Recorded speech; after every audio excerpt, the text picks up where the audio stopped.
Hello, everyone. We are back. It's the Canadian Bowler Show. I am Michael Petuli, joined by my fabulous co-host Daryl Fitzgerald. How are you doing, Daryl? I'm good. We got a little bit of a heat wave here in Ontario, so it started to rain, snow's gone. I was out without a jacket. I mean, it was fantastic. I wish I could say the same here. We we got a couple days of positive temperatures to get things nice and slushy, and then it's been nice and cold for about a week here. So fingers crossed we can get some of that weather and maybe get rid of some of the snow here. It was nice. It was a really nice change, I must admit. Well, thanks everyone for joining us. Since we are here, just a reminder that if you can, please hit those like, comment, subscribe buttons. We are on YouTube within the day that the show airs here. So you can catch us after the fact if you're not able to. We're also on all major podcasting platforms within the week of the show. So if that's your jam, you can check us out there. But please do hit those buttons if you can, because it really does help us move the channel forward and really just move things along as we move this channel and what the Canadian Bowler into the future. A quick mention of our sponsor for the show, bowlsincanada.com. So bowlsincanada.com is the Henselite supplier for North America. So if you do need any sort of Henselite products, they have a great selection of both bowls and bowling products, specifically very nice bowls bags they've gotten in recently, and then pretty good supply of just your regular day-to-day needs. We are getting close to the season, so if you do need some spray chalk, you need some grippo, whatever it might be, definitely check out bowlsincanada.com. I need that Bulls bag really badly. Yes, you do. Yeah. So I guess Daryl and I talked about it before the show. We're going to start out on a little bit of a somber note. We wanted to start out by acknowledging the passing of Bob North, a longtime lawn bowler, national team coach, mentor, whatever you want to throw in. Pretty much, he did it. I passed away on March the 8th, so about a week ago there. So Bob was a very important figure in the Ontario and the Canadian Bulls community for quite a long time. Like both of our times on the national team, he was a pretty important figure at that point. And then just even WOBA and all the other tournaments that I've played out in Ontario before, he was one of the most competitive players out there. Just a great, solid bowler when he used to play competitively, and just a top-notch guy. Really nice dude off the green. I can't say anything negative with any of the interactions I've had with Bob. He's just a class act. So really wanted to send my condolences to him and all the bowlers in Ontario that obviously were very close with him. Yeah. Great guy. He was part of the high performance program. I think it was even before it was called the high performance program. He was there when I started on the national team. Really instrumental in kind of my game and development. Super supportive, super positive guy. Whenever I had questions, he was always there to answer them. But one fact I wanted to bring up is way back when I started up the Canadian Bowler webpage, the original one, with just some coaching stuff put up and news and notes from around bowls. It was really inspired off of Bob's blog that he had started up way back. And he had more noticeable for Ontario players, but he had kind of, provincial odds of, the teams going in and who's going to win, which was always really exciting. I was always right into that, as well as some other stuff on his blog. But that really inspired me to say, like, hey, there's kind of something going on here, and maybe I need to step up and do some of that. And that's really the genesis of this whole channel. So really kind of a tip of the hat to Bob North. He was a great guy, great mentor for me, really helped me along the way. And he was always encouraging, even when we started the podcast and I started doing a lot of the coaching stuff, he was always dropping me little notes here and there, emails, just saying how great stuff was and how excited he was to see the next thing. So I'm going to miss him. I hadn't talked to him in a number of years, but to hear that he's gone, I know I won't be able to now. So gonna miss you, Bob. Yeah, no, echoing a lot of your sentiments there. The definitely a mentor, and I think an inspiration for a lot of people, whether it's to do with coaching, sort of as you're saying, his blog was pretty ahead of its time with the betting odds. That's still one of the coolest features I think of that blog was the betting odds, or the odds that he would put on your guys' provincials each year. So I really enjoyed all every year checking that out, just like you. So once again, heartfelt condolences to Bob's family.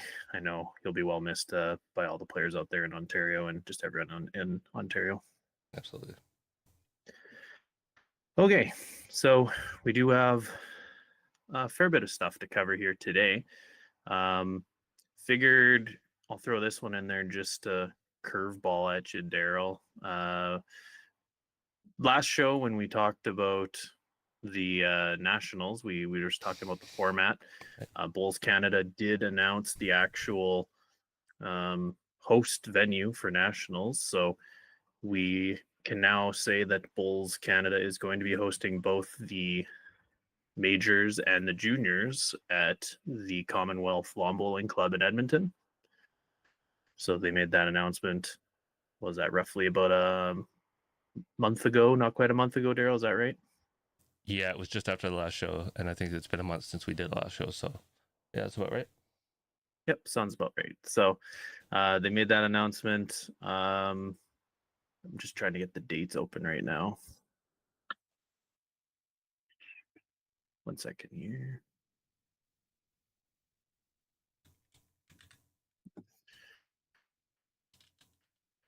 Joys of a split screen. So the majors are going to be August 18th to the 23rd. And then the juniors are the week directly before. So that would be, I guess, the 11th to the 16th. So back-to-back weeks. So both in the same facility. So I guess you can, if you're maybe coaching or something, like potentially my suit, I may be coaching maybe those juniors the week before, or maybe just coaching and maybe not playing. I don't know. We'll have to see how I do in provincials, but very cool to see it in one spot. Commonwealth is probably one of the best facilities in Canada to host that event. Anytime you have the four greens located in the same facility, it's obviously pretty handy. So I think that's a big plus there. So I think anyone who went to the Nationals last year and obviously ran into some of the issues of the single facility and one green, we're going to obviously be able to avoid that pretty easily with four greens. What were your thoughts when you heard it was Edmonton, Daryl? Oh, it's good. There's very few places that can host host the schedule kind of as it is. And of those few places, there's probably even fewer that want to. So having Commonwealth kind of step up and take on those hosting duties, I think is good. I want to say, what was the Canadians? Was it 2015, 2016 that they had it there, and it ran really well. I thought it was excellent. So if they can do something even similar to that, it'll be a huge step up from last year for sure. Yeah, I was playing the pairs. It was 2016 with my brother when I was there, so I can attest and agree exactly what you're saying. I think you were coaching that go around, and I've blacked out that whole year. Yeah, I think you had some fun to deal with there as the Ontario coach that year. But yeah, it was a well-ran event. I have a feeling it's going to be pretty similar because they've hosted quite a few times over the last even 15, 20 years. I've attended 3 nationals there myself, so fully expect it to be well run, and it'll be a good event for everyone there. Yeah. Looking in the chat, Mike O'Connor's in there, so the Big Show's in the house. Hello, Big Show. Very happy to have you here. Thanks for the support. Very interested player for the upcoming Canadian Bowler Open. I guess that's a natural segue. We can just go into there. So Yeah, Mike O'Connor has his entry in there. He's playing with his father, Mike O'Connor Sr. So we got the Big Show, and I don't know, we're gonna call him the Little Show, or as I think they've kind of said, the Noisy Show is kind of what the synopsis Mike gave me recently was that his dad's a pretty loud guy. So maybe that'll be a new name we'll have to work on. awesome. BMT. Nice. But yeah, so Canadian Bowler Open, as many of you might have seen, we released a video probably about a week ago now, Daryl. I don't even know off the top of my head, kind of a blur at this point. But we released a video updating everyone about the Canadian Bowler Open. We had some very significant updates to share with everyone. So the singles, we were able to expand to 64 players. We were able to bring in a second club in Calgary. So Rotary Park Lawn Bowling Club has been brought aboard to help us out. So really important and special for us to be able to get a second club because obviously we want to keep growing the tournament. I think it's a big priority of ours, and to have a second club that we can bring in now and then sort of look towards the future is going to be a big thing. And I think that's going to help us really push the tournament forward because it's naturally within our vision to keep building the event, growing it, and probably even add in a third discipline type of a thing. Yeah. And so a third club, or sorry, a second club helps us do that very easily. As if you want to take over the rest on the update there, Daryl, go ahead. I was just going to say, yeah, with the addition of the second club, we're able to kind of reduce the days. Initially, our singles was 5 rounds. You'd play 4, but there was 5, so you'd have a bye in there either early or late. Made it a little problematic and a long day, especially for us, trying to run all these rounds. So we're now able to just reduce it to a straight 4, and everybody plays in the 4. Pairs will still be kind of that 5 with the 40, but we'll be at one venue for that. More evening events, more fun events, charity events, that kind of stuff. We're going to be planning some fun stuff on and off the green during the evenings. So after those 4 rounds are done, we'll be doing some stuff to hopefully keep people entertained and have some fun and keep the party going right into the evening. We also have a sponsor, Deerfoot Inn and Casino. There's kind of the rundown of the details. They've blocked a set of rooms for the 27th through the 1st. Rate is $155 per night, and that includes complimentary hot breakfast in the morning. Room options: king with a sofa bed and 2 queen beds. And then there's just a whole raft of amenities, nice bar area, fitness area, some fun casino areas, as well as eating areas. And the rooms look pretty nice, including a water park at this place. So a lot of really cool stuff. And we're really glad to have them on board as one of our sponsors, and especially as our accommodation sponsor for the event. For everybody coming, we hope you'll look at them first and try to get a room in there. All of the rooms booked do help us out tremendously. The more rooms we get booked, the more support that we show just means we can hopefully look for more support in the future, keep growing this event, and show that their sponsorship was worthwhile for the event and for the channel. So every room booked means a lot.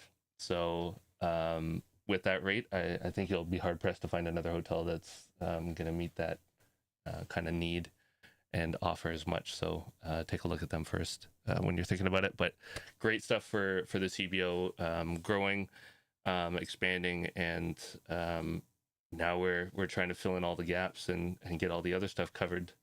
The needs just keep going on, and the work never ends. So it's been hectic, but very, very worthwhile. Yeah, no, it's, I guess, probably what we're gonna have to get used to it every year now. All the grind that's associated with running the event, but we both enjoy doing it. So I think it's gonna be exciting to bring it back, and it's gonna be bigger and better this year. We'll have some more announcements in the pretty near future here regarding further sponsors that we can just give more information about once we have it, and then sort of those details, which will be important, and I guess big news for some of the bowlers because they are some pretty significant sponsors. We'll be able to announce pretty soon, and then just in general, registration for the event. Another reminder: if you are at all interested in the pairs, we are keeping the pairs still at 40. We've sort of hit a plateau, it seems, of entries for the pairs, kind of 44-ish range. So just a few. We have 3 or 4 teams on the waiting list right now. We would entertain expanding the event further. We just need to see further teams entering in that pairs. So probably somewhere in that 48 range is where we would maybe start considering expanding the pairs further. So if you are interested, put your name on that waiting list. We do offer money back if you aren't able to end up playing in there up into about July, I think is what we said, that we can usually give people their entry fee back. So please do put your name on the list if you are interested or you are in the Calgary area, because we would entertain expanding that event and then obviously making it even bigger and better. So please do. Absolutely. Alrighty. So Michael and Billy going back and forth in the chat. Going to be interesting to see those two interacting again at Canadian Bowler Open. Two pretty lively guys. Thanks for the comments, guys. Some other stuff, I guess, to touch on. So Bowls Canada has done a few expression of interest things. So the one that Daryl has in his notes, I'll maybe let him take over after the one that he has. But they did a call out for all of their major committees. So officiating committee, development committee, high performance committee. So if you are a person that wants to make a difference, if you're one of those people who loves to criticize the HPC committee and who they pick to play for Team Canada, now's your time to put your name forward. They're looking for volunteers, new people in the different committees. So definitely check out Bowls Canada's website. They've got a number of committees that you could put your name into. I know I'm far too busy to even consider doing any of those things, but if you are one of those people and you have the time, definitely check out the site, because they are looking for people for quite a wide variance of the different committees. I can say firsthand, it's definitely worthwhile. Being part of committees at the provincial level and at the national level, it does help give back, and you get a little bit of the say, and you get to see a little bit of the inner workings. I mean, there's a lot of criticism out there, as you said, but until you actually see what goes on and how things work, and get a taste of all the commitment that people make, and all the things that they do, you don't really know exactly what goes on. So if you're concerned about the high performance committee or anything else, consider joining that squad and seeing how it goes. So the other one they posted on their website recently was an expression of interest for para athletes for the 2 international competitions. I'll maybe let you take that one away. Yeah. So interest for para bowlers looking to compete in the 2025 Atlantic International Challenge and the 2025 World Cup. Canada will be hosting the 2025 Atlantic International Challenge in Windsor, and that's between September 20th and September 24th of this year. And the 2025 World Cup will take place from November 4th to November 8th in Hong Kong, China.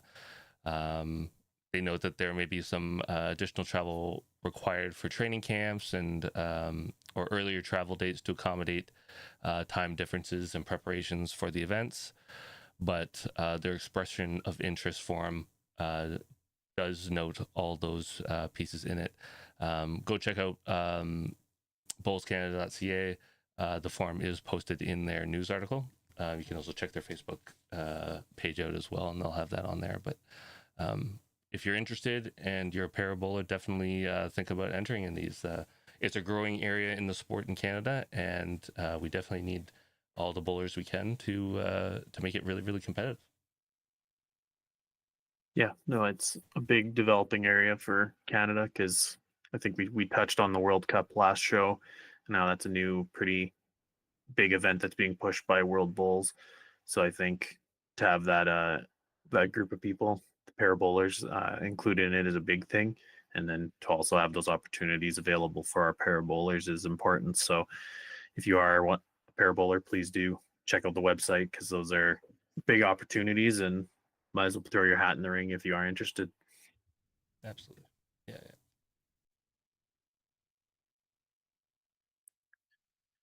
So next one that we have, like more Bulls Canada news. This one was, I think we kind of knew about it a while ago because we were speaking with them over the summer, and it kind of sounded like it was going to happen early this year.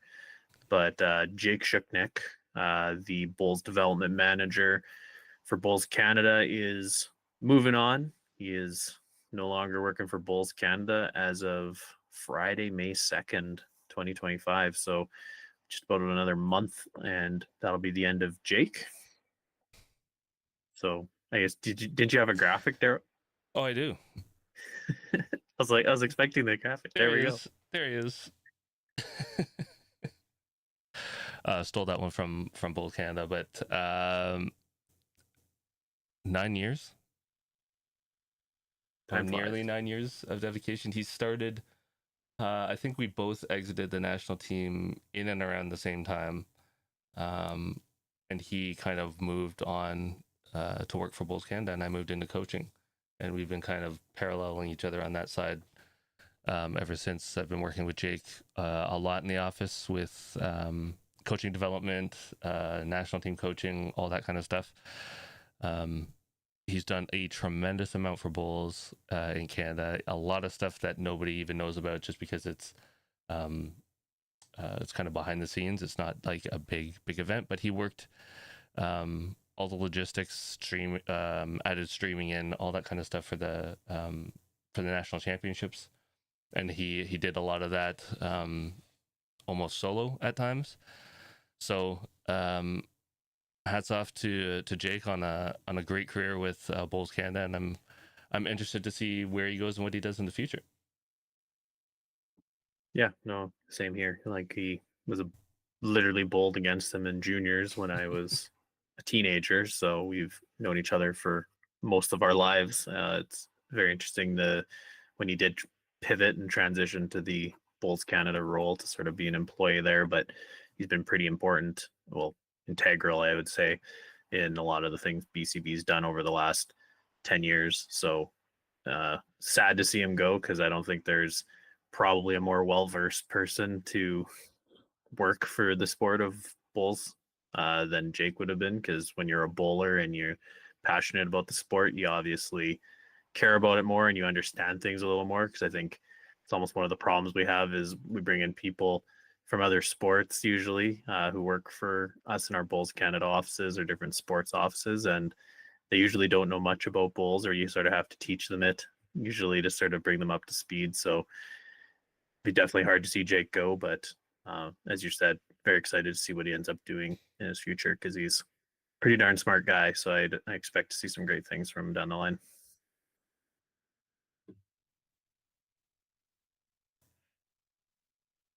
So next one on the docket, Daryl, you're just mighty quiet there in the background tonight, so I'll just keep leading us, I guess. Yeah. Next one is we're about a month, just over a month away from the 2025 World Bowls Indoor Championships. I'll maybe let you lead that one there. Yeah, I'll throw up the listing that World Bulls has posted. Yeah, so they noted just about 50 days. As you said, the 2025 World Bowls Indoor Championship is being staged in Scotland, Aberdeen Indoor Bowls Club, April 20th to 25th. 32 countries will be playing in it. All 5 corners of the globe will be represented in the 6-day event, which pits the European and Oceania powerhouses against those from the Americas, Asia, and African regions. A lot of people kind of coming back to play. I'll just scroll up to the top here. As you can see, in Canada, we've got Mike P. Norton and Linda Ng. Coming back to get their second try. They were both the representatives at the last one. Linda got a bronze, or I guess 2 bronze, the bronze in the mixed pairs, and then bronze in the women. And Mike was just short of the medal rounds, so he's looking to improve his performance as well. some good names in there. You got Kelsey Cottrell from Australia. Many will know her name. You've got Ian Marion and Alison Marion, MBE from Guernsey. If I scroll down, we have the defending champion returning from Malaysia on the women's side, Norfara in Binti Abdullah, and Connie Rickson, who was in that final match as well, will be representing Malta again. And Scotland, Stuart Anderson, WBT legend at this point, seems to be in almost every semi-final and final going in the WBT. You've got Claire Anderson as well on that side. And scroll down a little bit more. In the USA, we've got Bill Brott and friend of the show, Julia Gallo, representing the USA in there. I believe one of the big things coming out is that we actually have, is it a new country being represented? Is it Pakistan that's making their very first appearance in this event, which is exciting. So another new country playing in it. Yeah, no, that's always exciting to see it expand. Like that's one of the things I think I've commented on last year, 2 years ago, when they kind of expanded this format, is that you started to see maybe those less traditional countries getting representatives. And so Pakistan is always cool to, I know they did have a Bowls association, and I think they sent a couple players years back to the junior version of this event, but it's been quite a few years since we've seen them. So good to see Pakistan jumping back in there. When you were highlighting your ladies' names, the one, I think the other name that we need to, that ladies field is crazy stacked. Taylor Bruce is also there from New Zealand. So I did skip Kelsey, that one. Taylor, defending champion, first and second place from the year before, and then Allison. Like that ladies field is going to actually be pretty interesting to see who ends up getting out of those groups, because well, Linda even got a medal last year too. So I think you have all the medalists back from last year, and then just all these top players. So it's going to be very cool to see it go. And then sort of, as we always talk about with World Bowls, it's got the World Bowls points obviously associated to it. So it's a pretty big deal to a lot of these players, because it is one of the platinum events for the World Bowls That's series. So I think a couple of those players like Kelsey and Taylor are probably in the top 5 or 10 for the ladies, and I imagine it would help them maybe get towards the top there if they did end up winning. So very excited. That is from April 20th to the 25th. So just over a month away from now. So good luck to everyone, specifically Mike, Linda, and we'll throw Julia in there. Good luck to you guys.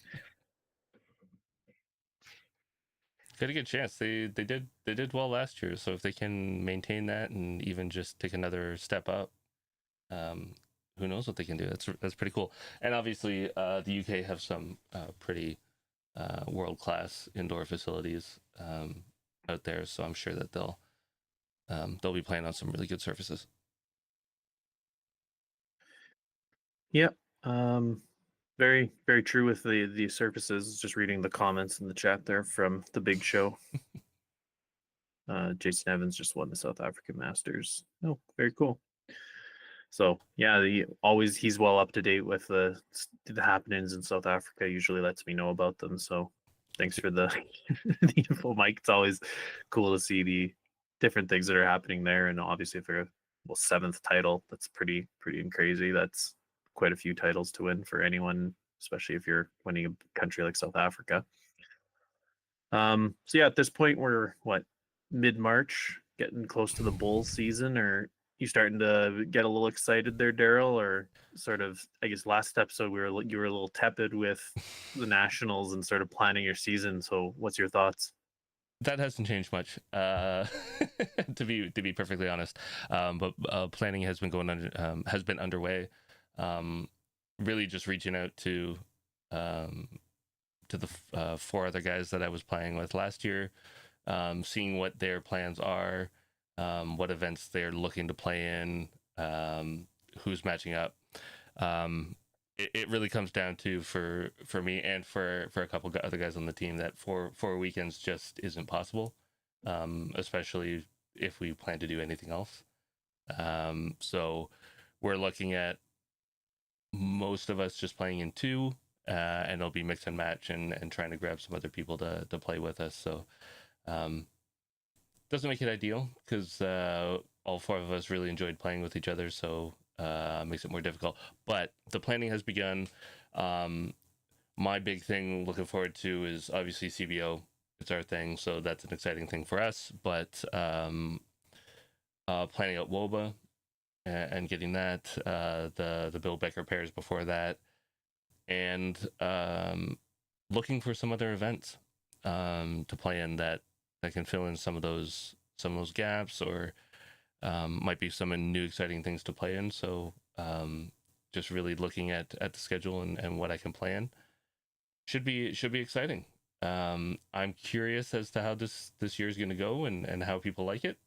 So I'd say I'd be a hypocrite if I said I'm not going to play in it and all kind of stuff, seeing as how I asked people to give last year a chance.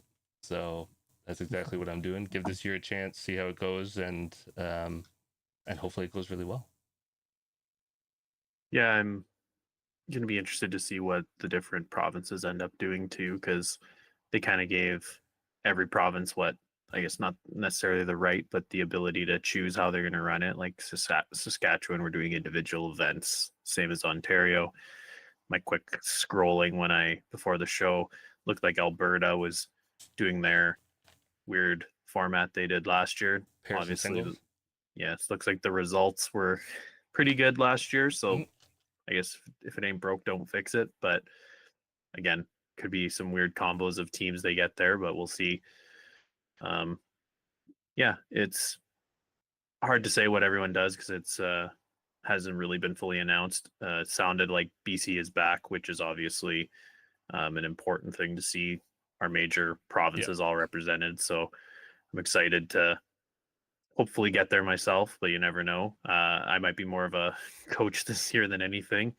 In the background, I've taken quite a few courses this winter, so maybe pivoting to be that old man who just sits on the sidelines and coaches and runs tournaments. I guess that might be my new jam, but with a technically flawed delivery, there's only so much you can do. So it happens that way, I guess, Daryl, when you get old, eh? It does, and that's I'm right there with you. Just looking at interest in national and provincial stuff and how that stuff is going is I'm not really too keen on it.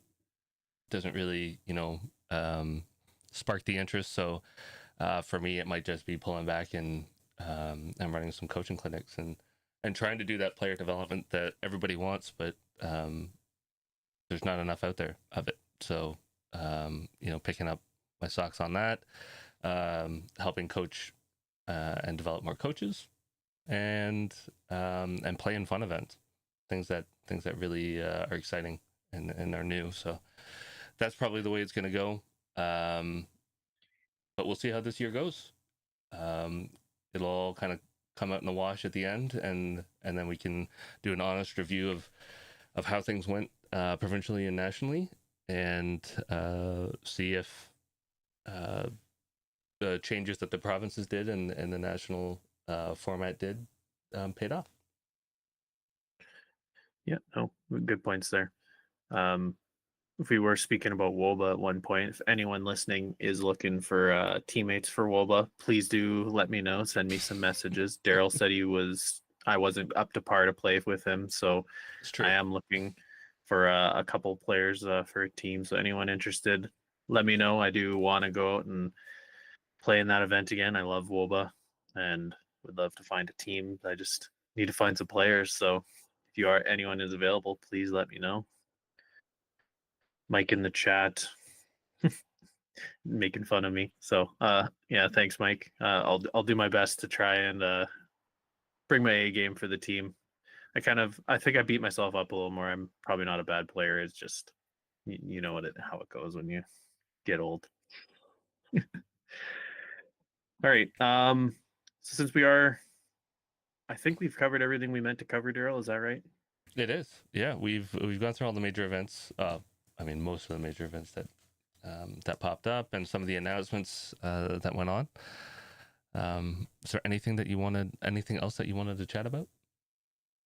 No, I think we covered it. It's one of those things where I think we're doing a show to get us closer to the season because we're obviously, I think, gonna have a little more to talk about once we get kind of towards that provincial season in about a month or so when people start playing tournaments. So, again, another reminder: if you are interested, Canadian Bowler Open, do get those entries in because we're doing lots of work in the background planning wise. So if you are interested in the pairs, get those entries in soon so that we can maybe facilitate expanding it further, but you never know. And then also our wonderful website, canadianbowler.ca, has all the great news about the tournament, any of the updates, sponsors, everything like that's there. Daryl's flashing it on the screen.